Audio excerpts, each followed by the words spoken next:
Welcome back, Year 9, to your fourth lesson on your World War One module for this academic term. The driving question for today's lesson will be, were lions really led by donkeys? Where we will be scrutinizing this famous saying in order to come to a conclusion about whether this is an accurate portrayal of World War One generals and soldiers. We have moved on from trench conditions and are looking today at the relationship between World War One British soldiers and their superiors under the scope of the Battle of the Somme, the Battle of Verdun, and Passchendaele. The first thing I would like you to do, as I will ask in all of these lessons, is to complete the Knowledge Organizer quiz labelled L4 Knowledge Organizer Quiz in order to recap your learning from last lesson. Please pause the video now to complete this. Lions led by donkeys is a phrase popularly used to describe the British infantry of the First World War and to blame the generals who led them. The contention is that the brave soldiers were sent to their deaths by incompetent and indifferent leaders. So, we have a theory here that speculates that the brave and courageous soldiers fighting for Britain in World War One were let down by their hopeless and bloodthirsty generals who led them to their deaths. This debate as to whether this is actually true or not has raged on for decades, and it is our job today to go through the evidence we have and come to some sort of conclusion on this matter. Now, these two gents in front of us are two of the most senior and important members of the British Army during this time. On the left, we have this strange-looking chap called Field Marshal Lord Kitchener, who was the Secretary of State for War and was in charge of recruitment for the British Army.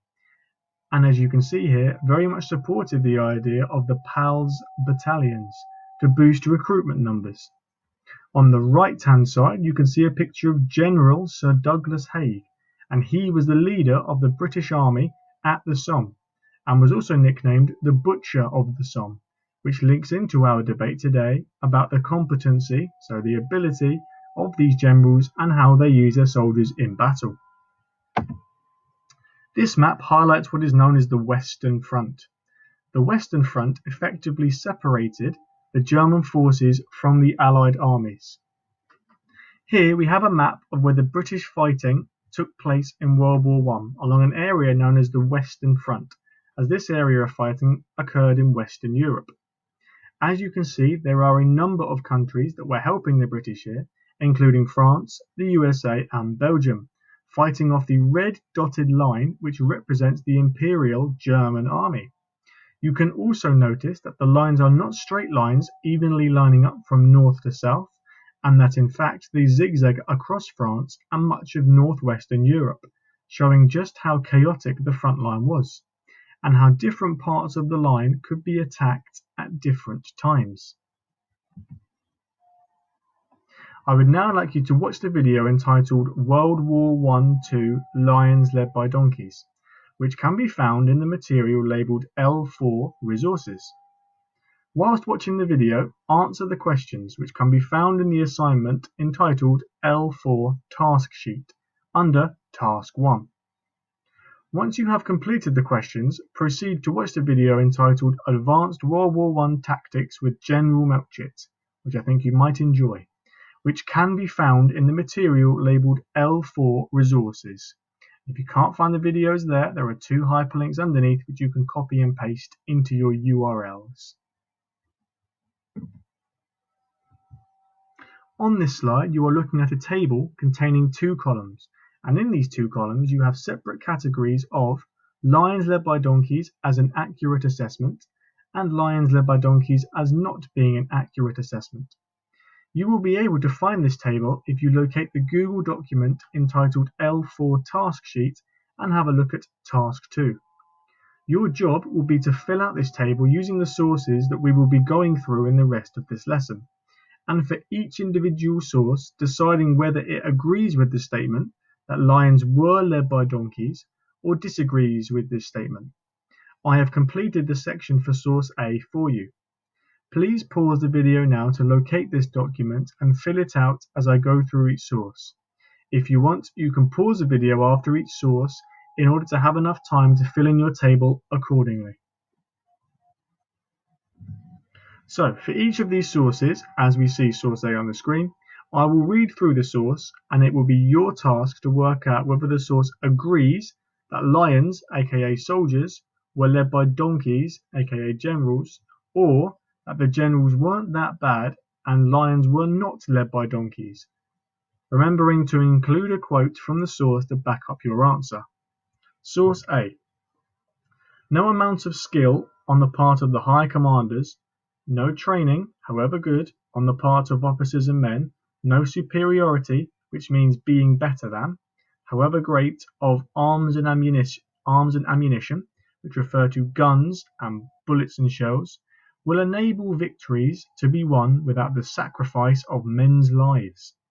We must be prepared to accept great losses in future without flinching whenever and wherever it becomes necessary to sacrifice men in order to gain some important advantage or to foil, which means stop, the enemy's endeavours, which means efforts to gain one. Now, this was a letter sent to the editors of the main British newspapers by Sir Douglas Haig in May 1916.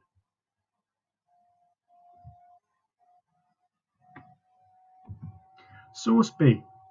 The German offensive, which means attack, on the Verdun front appears to have been definitely postponed, which means delayed, if not entirely abandoned. Now, whilst the Battle of the Somme was occurring, there was another battle taking place further south on another part of the front known as Verdun, and French soldiers were being attacked really hardly by German soldiers and were struggling. So this is arguing that the German attack on the Verdun front appears to have been postponed, if not abandoned, because they're all focusing on the Battle of the Somme. Germany has suffered losses far in excess of the proportion of drafts which she can make available for this front. So proportion of drafts meaning number of men, and she is referring to the country of Germany, as most countries are referred to by she. And C, if the battle is maintained for another 6 weeks, it appears probable, so likely, that the German losses will be more than she, Germany, will be able to make good by the end of the year. These are extracts from General Haig's summary of the Battle of the Somme, 1st of August 1916. Source C. The 2nd Gordon Highlanders, which is a Scottish division of the British Army, after crossing no man's land, came under a very heavy machine gun and rifle fire and shrapnel. Shrapnel, as we know, were pieces of bombs thrown out by an explosion. The enemy in the front line was preparing to meet the assaulting columns with bombs, but so quickly were the 2nd Gordon Highlanders upon them that the defence was quite ineffective, bombs being thrown without withdrawing, so pulling out, the pins. Casualties were now heavy, but the line pushed steadily on, with the exception of the left company, which was most unfortunately held up by uncut wire, so barbed wire. These are official reports of the experiences of the British Army units 1st of July 1916. Source D. It is claimed that the Battle of the Somme destroyed the old German army by killing off its best officers and men. It killed off far more of our best and of the French best. These contained the choicest, so very good quality, and best of our young manhood, which means men. The officers came mainly from our public schools and universities. Over 400,000 of our men fell in this bull-headed, which means without thought, fight, and the slaughter amongst our young officers was appalling. These are war memoirs of David Lloyd George, who was the Prime Minister during the First World War, 1915 to 1916. Source E. We were very surprised to see them walking. We had never seen that before. When we started firing, we just had to load and reload. They went down in their hundreds. You didn't have to aim. We just fired into them by a German machine gunner on the Somme. Source F. The reasons the British failed was not due to the inability of Haig, but Inadequate, which means not good enough, artillery. If the artillery, which means the guns and the shells, had done its job properly to break the barbed wire and destroy the German trenches, the British attacks would have been successful. Poor communications, which led to battalions advancing too fast or charging hopeless causes at great loss. John D. Clare, historian, 2008. Source G. On 1st of July, an enormous British army began to move slowly across no man's land towards the German defences. The soldiers had been told the enemy trenches would be smashed. They had expected shell-shocked soldiers. So shell-shocked soldiers are where troops struggle to do basic tasks or seem in a daze due to the horrors of war, commonly referred to nowadays as post-traumatic stress disorder, ready to surrender. Everywhere they met a hail of accurate machine gun fire. A brave volunteer army had marched to its death. L. E. Snelgrove, The Modern World Since 1870, 1968. Source H. They advanced, which means moved forward, in line after line, dressed as if on parade, and not a man shirked, which means shied away from, facing the machine gun and rifle fire that finally wiped them out. I saw the lines which advanced in such admirable, which means impressive order, melting away under the fire. Yet not a man wavered, broke the ranks or attempted to come back. I have never seen, I would never have imagined, such a magnificent display of gallantry, which means bravery, discipline and determination. The reports I have had from the very few survivors of this marvellous advance bear out what I saw with my own eyes, viz., that hardly a man of ours got to the German front line. General Rees, commander of the 94th Infantry Brigade at the Somme, described how his men went into battle on the 1st of July 1916. Source I. The soldiers were ordered into battle on the following day and every day for 20 weeks. Haig was later much criticised for this, so judged for his actions. He and his supporters pointed to the fact that he had pinned down a large part of the German army for nearly 6 months. He was also under pressure from the French to continue fighting on the Somme, since the Battle of Verdun was still being fought 200 kilometres away. The first day of the Somme was the 132nd day of the Battle of Verdun. This was from a school history textbook in 1996. Source J. The one real achievement of the Anglo-French armies, so England and French armies, on the 1st of July 1916 was to relieve, which means relax, pressure on Verdun. As the Germans rushed troops and guns north to the Somme to counter, which means deal with, the new threat.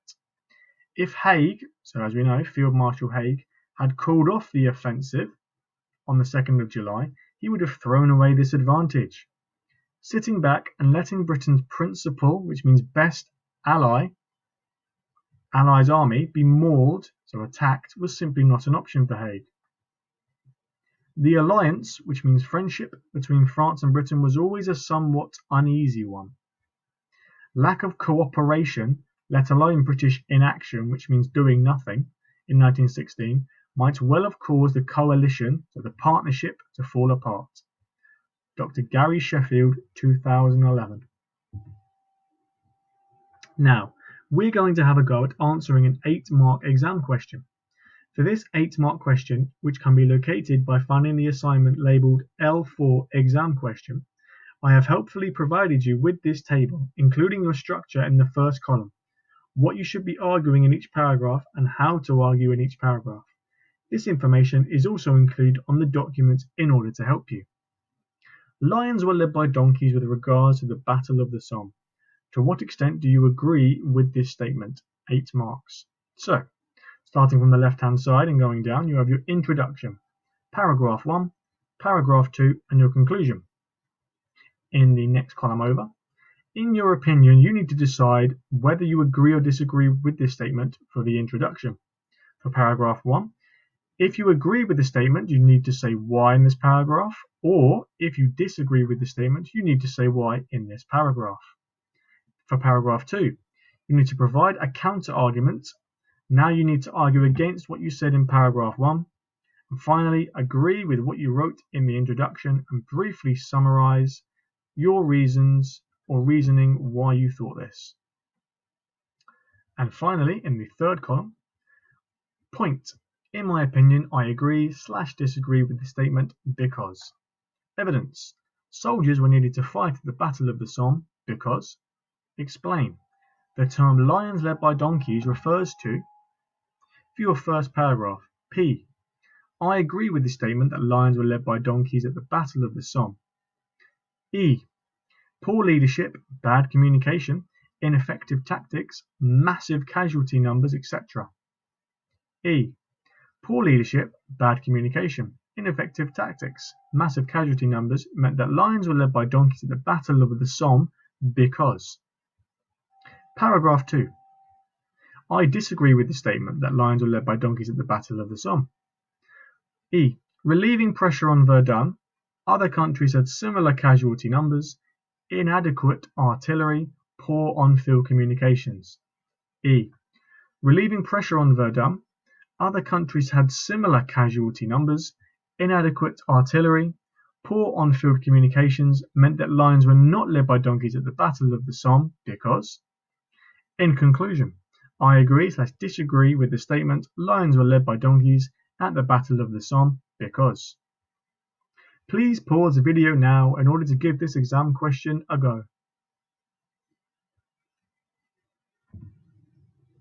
So, our final task for today, Year 9, will be to complete an exit ticket, which will be a very brief knowledge quiz to ensure that you have understood some of the key points from this lesson.